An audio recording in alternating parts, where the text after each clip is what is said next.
46-year-old Roy Jones Jr. recently became a Russian citizen, was knocked out in the fourth round of his match against Enzo Maccarinelli in Moscow. Video of the brutal knockdown quickly circulated online. A lot of Roy's fans expressed their concern with his decision to keep fighting. Deion Sanders got in there with a tweet.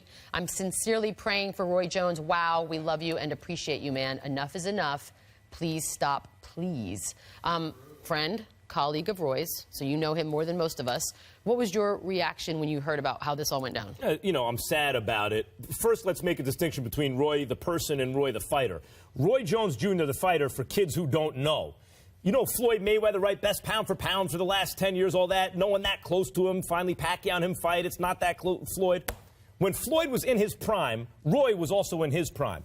Not a person on earth ever even wondered out loud, is Floyd as good as Roy? No one. Roy was that much better than everyone in his prime, including Floyd. And there was a point where it looked like we may be watching the greatest who ever did it. He's the best I've ever seen with my own eyes, by far. That was Roy Jones, the fighter. He was so good, he kept moving up in weight, moved up to heavyweight, won a belt, and opened as a 2-1 favorite to beat Mike Tyson. This is a guy who started as a middleweight. This guy was a phenom.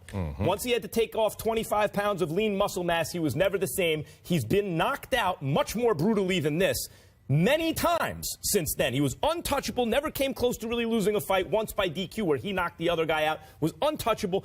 All of a sudden, everyone's knocking Roy out. So this is not really Roy Jones, the fighter. Now Roy Jones, the person, who is a friend of mine.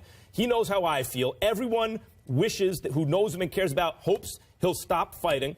But he's a grown man who's making his own decisions.